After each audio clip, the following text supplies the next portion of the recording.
So I've been really thinking about this last year and years before it. And then I'm also in a space where I'm looking at next year and the year that follows that and the year that follows that. And I've asked myself some questions like, what was the game changer of this year? Because I will tell you right now that this year has definitely been a game changer for me. And it all changed, and I've shared this story with some of you. It all changed when a leader of mine asked me, who told you you weren't good enough?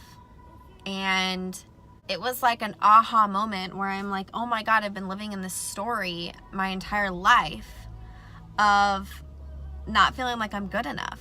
And that raised some more questions like, and I'm going to ask you guys these questions, not that I think I'm going to get an answer right now, but maybe for you to start a journey of yourself. Who did you crave the most attention from when you were young? You know, when you were 5, when you were 6, when you were 7, you know, in your childhood. Not who did you get the most attention from, but whose attention did you crave the most? And then ask yourself, who did I need to be to get that attention from that person? And this was like a big one for me, because it really brought awareness to where I got some of the self-doubt from. Why did I start on the journey that I was? When that leader had asked me, who told you you weren't good enough? Really just lit a fire under my butt. And I had promised myself that I wasn't going to do that anymore. And since that day, something has flipped for me. What had flipped was how I decided to view myself. I decided to tell myself a different story. And I know that I have talked about this so much with you guys that it's like a broken record, but I'm going to keep sharing it because there's more of you guys that hop on to here. Tell yourself a fucking badass story. You have to believe it yourself and able to manifest it, right? So what stories are you telling yourself? Are you telling yourself that maybe I'm not good enough? Maybe I'm not skinny enough? Maybe I'm not smart enough? Maybe it's, you know, I don't have enough experience. Whatever that is, you need to stop. You are fueling all of the things that are stopping you from whatever it is that you want to do with your life. And last year, I stopped doing that. I stopped in the beginning of the year. Actually, I started the December before the year started, but I told myself that I was going to say yes. I told myself that I was going to get so uncomfortable that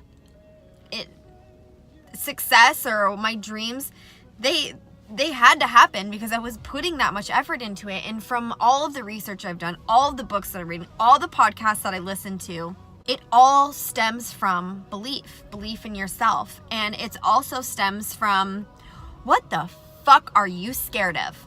Why do we get to a point where we build momentum, as I've shared with you guys before, but then we stop, we self-sabotage ourselves because we're scared. We're scared of that next level, right? It's and I'm telling you right now, it's kind of scary because it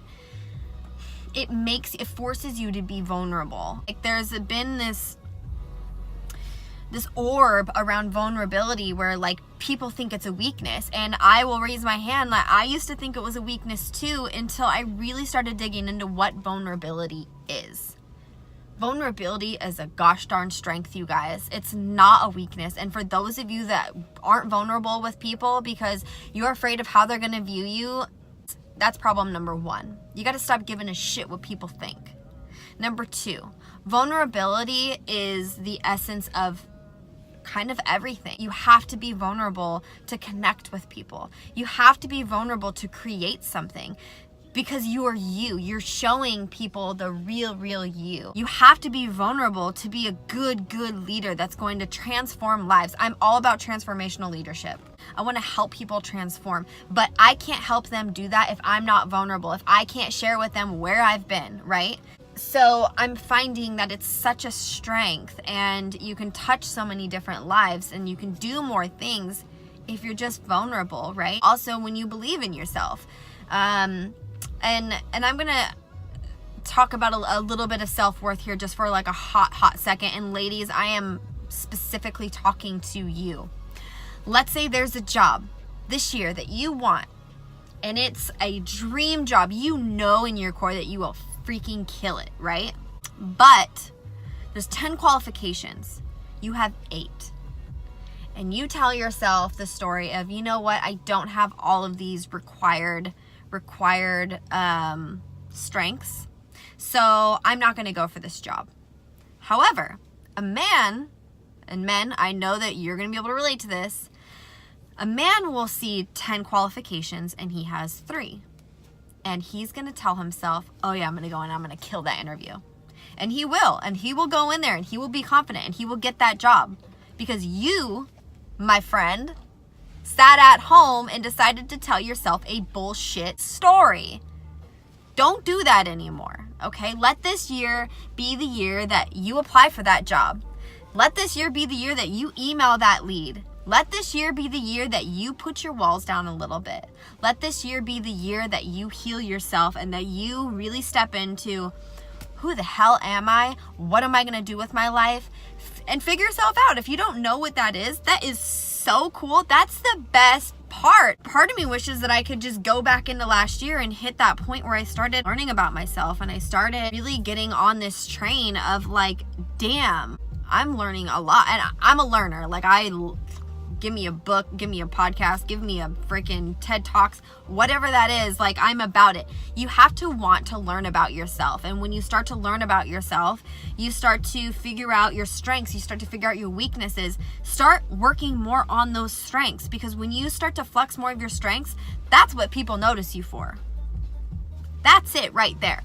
So this is my end of 2018 pep talk to you guys, is start now. You have dreams, you have ambitions, you want to have a purpose, start right now. Get a dream board. Put that shit on a board. Write it down. Write it down, meditate on it, visualize it, manifest it. I'm telling you, I did this last year, exactly a year ago. I started doing this, and look what I got to do last year. This year, 2018. It was a game changer. And now I let 2018 be the foundation of what I'm going to do in the next decade, what I'm going to do in my 30s. I'm declaring it right now, and you should too. Think about it. Visualize it. Talk about it. Smell it. See it. Feel it. Touch it. Do all those things. Do whatever it is that you have to do, hanging around the people that are going to put the bullshit stories in your head. Bullshit story, bullshit story. You need to cut those people off, or you need to keep a good arm's distance away from them, because they're detractors. Don't kick it with the detractors. You want to kick it with the doers. I promise you, you will start to become who you surround yourself with. So be so mindful of who you're surrounding yourself with, because they are feeding your thoughts, okay? You can do whatever the hell you want to do next year, but you have to declare it right now. You have to decide. And not just decide, but then you have to make action. There's a difference between decide and doing. Deciding is awesome. Like, don't get me wrong. Deciding you're going to do something is awesome, but you can decide all you want and then never stick your toe in the water. Put your foot in the water. Put both of them in the water, gosh darn it. Okay, so do all the things this year. Think about all the things you want to accomplish. Begin with the end in mind. Start there.